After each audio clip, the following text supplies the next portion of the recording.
Hi friends, how are you guys? I am back and I'm going to review the film Oppenheimer. I know I'm very late. I supposed to watch it last Friday, but I decided to watch Rocky or Rani Ki Prem Kahani and I have no regrets. And after that, I was unable to get a proper booking because I wanted to watch this movie on an IMAX screen. And I would really advise all of you, if you haven't watched it, please go for a proper IMAX viewing for a better experience. So, and by the way, it's still houseful in Mumbai, so it's very difficult for me to get one ticket. So finally, yesterday on a midweek, I wanted to try my luck, and I finally got one seat at a nearby IMAX theater, and I just jumped and I went and watched it. It's a 3 hour long, 3 hours, 10-minute long film. So you need to have a lot of patience. And after all, it's a Nolan film, and let me tell you, it's not very complicated. Like if you've followed Nolan sir's work, most of his films are pretty complicated, like Interstellar, Tenet, Inception. But this movie, though it's non-linear, it's quite it's easy to understand, it's easy to comprehend. But you need to be very alert with the visuals and the dialogues. Otherwise, it's not a very complicated film. So coming to the story of Oppenheimer, I'm sure most of you know who J. Oppenheimer is, and he is the father of atomic bomb. So the bombings which happened in Hiroshima and Nagasaki in the year 1945, those atomic bombs. After that, there's no country. The 9 countries who have an atomic bomb, right? After that, 80 years there was no such bombing. But unfortunately, in the year 1945, Hiroshima and Nagasaki, two cities in Japan, had to experience this disaster.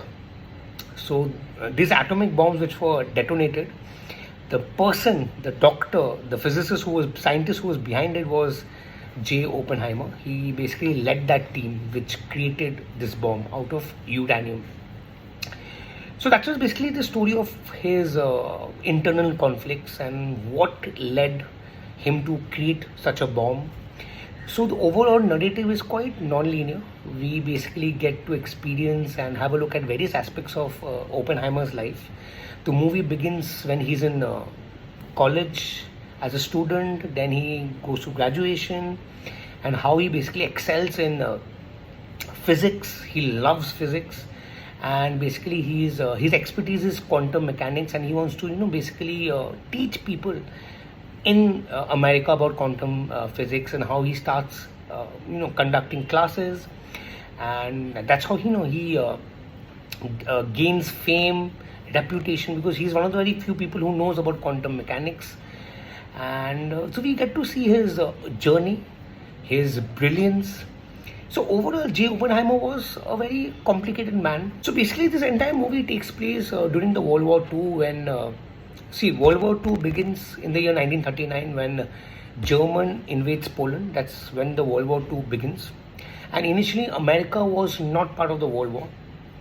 But when Japan you remember Pearl Harbor, the movie Pearl Harbor, the incident Pearl Harbor, when Japan detonates a bomb, that's how America enters the World War II. And that's when Albert Einstein warns President Roosevelt of America, that Hitler is working on something really devastating, something like an atomic bomb.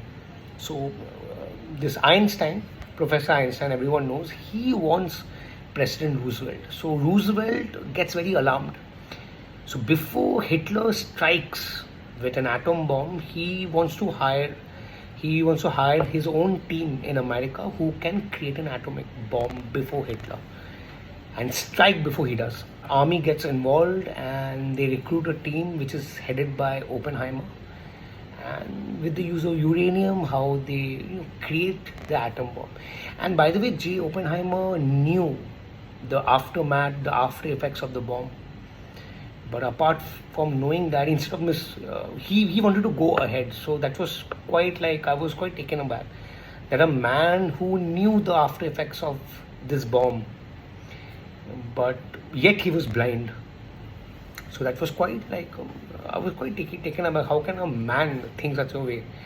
What was the intention actually? Because clearly in the movie he mentions that this bomb has the ability which they were creating to destroy the world.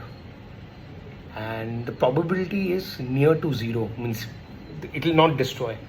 And in spite of knowing that, he wanted to go ahead with the bomb. So once they had the Trinity test, before using the bomb, they undergo a Trinity test in Mexico. And after seeing that devastating effect, Oppenheimer, he's absolutely, he's on his toes. He becomes quite restless because he knows that he has created something really, really bad. He has created something really devastating, and it can kill lives.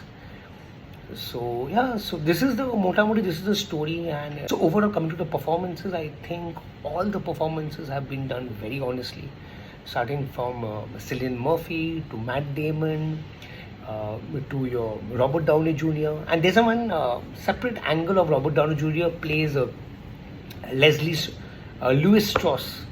He heads the atomic energy, the entire council, and he's kind of has vindictive intentions. And because in one occasion, I think Oppenheimer makes fun of him in front of his entire group, in front of the council. So he has some vindictive intentions, and he also wants to prove Oppenheimer as a Soviet spy, and who has somewhat giving out secrets to Russian army. So that one angle is happening simultaneously, where Strauss really wants to defame Oppenheimer. So all these aspects you get to experience, and it's quite an interesting film. You need to be really alert, because a Nolan film, you need to be on your toes, and it's very intriguing. So overall, Oppenheimer is a must watch, and I'm so happy that I finally watched it, and I really request each one of you to go and watch it, and only on IMAX theater. And by the way, most of the effects you see are non-computer generated. That's what Nolan believes in, and shot on film camera. Anyway, this is my review for Oppenheimer. I won't give out any spoilers. Just go and watch it, experience it.